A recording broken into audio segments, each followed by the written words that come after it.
लेक सुखाचं नंदनवन, लेक तुळस वृंदावन, लेक टिपुराचं चांदण, लेक गारव्याचं चंदन, लेक टिपुराचं चांदण,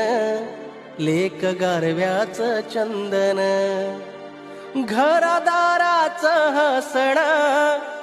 तीच घरामधी असण, जणू आईचा सहवास, तीच बाजूला बसण, लेक घराचं ह्या अंगण, लेक बरकतीचं आंदण, लेक नशिबाचं हे दान, लेक विश्व तारांगण, लेक टिपुराचं चांदण, लेक गारव्याचं चंदन.